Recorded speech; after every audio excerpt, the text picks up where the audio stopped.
Lesson 42, Numbers. Antonio, before we jump into our discussion here, why don't we just have you pronounce these numbers just so we can hear them pronounced correctly again? 0, 1, 2, 3, 4, 5, 6. Okay, Antonio, one thing I've noticed is that whenever you have a vowel sound in your pronunciation, you don't change that vowel sound. It's just sort of a very homogeneous sounding vowel sound, a very consistent vowel sound that doesn't change within the sound itself like we do sometimes as English speakers. Maybe you could tell us a little bit about that. Yes, in Spanish it's very typical for us to just every vowel it only has one sound. Like for example, cero. I would say it should be said like that, cero, as opposed to zero. See, just let's finish the words in one sound. That at the end of the word, uno, as opposed to uno. So an English speaker, once they're on the O, the last letter of cero or uno, an English speaker might close their lips and start to change that last vowel sound to say cero, or something like that. But what you're saying is just keep that one vowel sound, cero, yes, and just end the word with that one vowel sound, and don't change it. Yes, in the middle of the pronunciation. Exactly, and on the case of number 3, tres, that would be tres as opposed to tres. Just keep the e just like that, tres. Because in Spanish, we just like English, we have 5 vowels, but all those 5 individually, they only have one sound.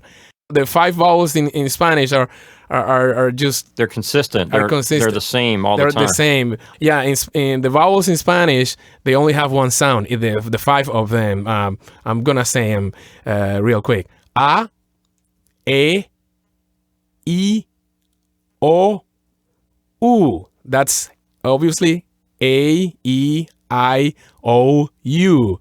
See, in English, you have like 2 different sounds in each vowel, but in Spanish, it's only one simple sound. A, E, I, O, U. And that's the way you're going to pronounce your words. Every single word in Spanish is going to be like that. So the vowels in Spanish have a very consistent pronunciation. Is that what you're saying? Very consistent, yes. Let me back up to something that you were saying a minute ago. You were saying that with regard to the word tres, now you're saying that a common way that an English speaker might mispronounce that word would be to have the letter E making 2 vowel sounds. In other words, to kind of change the letter E's sound as you're saying it, like tres. Yes. So you start out the E by saying and by the time you're done, and you're ready to move on to the S, it's more of an E sound, like tres. Exactly, yeah. Tres. So do not do that.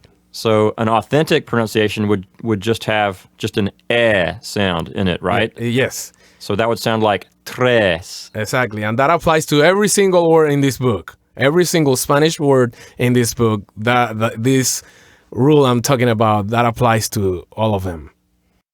So if our listeners really paid attention and tried to strive to keep a really consistent pronunciation to their vowels, they could get a really authentic sounding pronunciation. Yes. Once you eliminate that bad habit of pronouncing every vowel with 2 different sounds, once you get rid of doing that, then you've come a long ways. You've really made a lot of progress toward having an authentic pronunciation. That is correct, Bill. Okay, so don't say trace, right? Or cuatro. Cuatro. Say cuatro. Okay. You can even say the English R, and that's fine, as long as you pronounce the vowels in a consistent, dry, single way. Okay. Then you should be fine. That's good advice for a student to hear from a real authentic Spanish speaker such as yourself.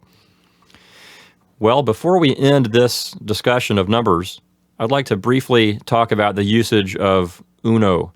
Antonio, why don't you tell us a little bit about uno and the way you use it and the way you would not use it? Okay, as we say here in this lesson, that the word uno, we only basically use it when saying numbers, as in phone numbers or math or any math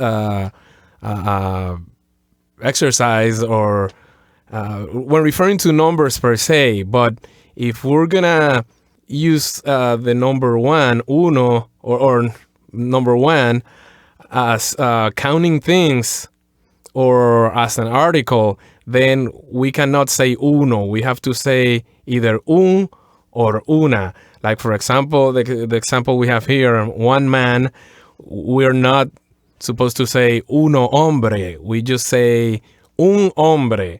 Or if we say una mujer, one woman, we don't say we don't say uno mujer. We say una mujer.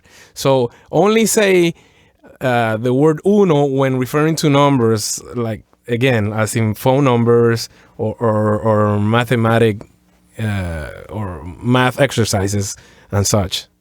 Okay, so as an English speaker, if I went to a fast food restaurant, I could say, I would like to order a hamburger, or I could say, I would like to order one hamburger. And either of those ways would be perfectly correct. So really, I could say it either way. So what you're saying is that you would not go up to the counter and say, I want uno hamburger. You're saying that would be just grammatically wrong. Yes, you only say it in the, as we learned in lesson, in the very beginning of the book, we only use articles when accompanying the number one with a noun. So you would never say uno hamburguesa. In this case, hamburguesa means hamburger, or burrito. Uno burrito. No, you would never say that. You would say un burrito. So it's really true what you're saying. Uno is just for when you're talking about actual numbers. Actual numbers, yes. Okay, well, that's good advice for our students and our listeners to know. Okay, let's take a look at some of our exercises here. In exercise 1, what we would like to say is a man or one man. And so to say that, we don't say uno hombre, we say un hombre. So number 1 could be interpreted as someone saying one man or a man. In number 2, we have the same situation. We're saying una hermana. That's how you would say one sister. To say one sister, you would not use the number uno. You would use the indefinite article, una. So number 2, una hermana, could be interpreted as one sister or a sister. In number 3, we see an example of a time when you actually would use the number uno, like when you're giving someone a phone number. So in a situation like this, you would just say each number individually, 552-4106. And as you can see, we used the number uno in the phone number. In number 4, dos means two, and mujeres means women. So number 4 says 2 women. In number 5, tres means 3, and hijos means sons.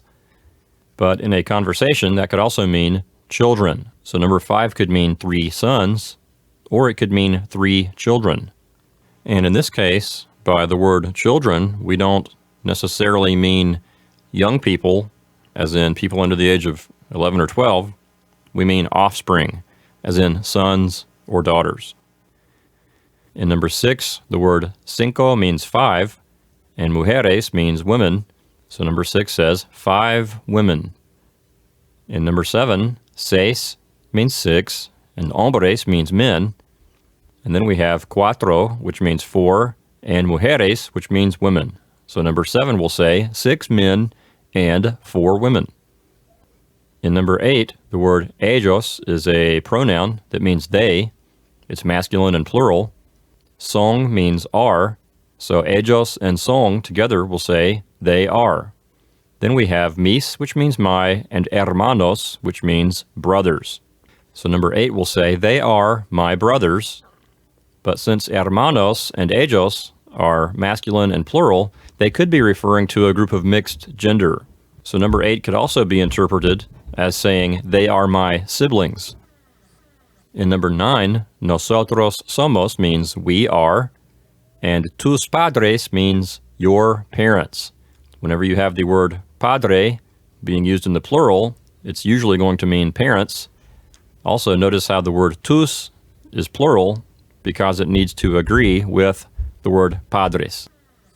In number 10, él es means he is, and mi padre means my father. So, he is my father.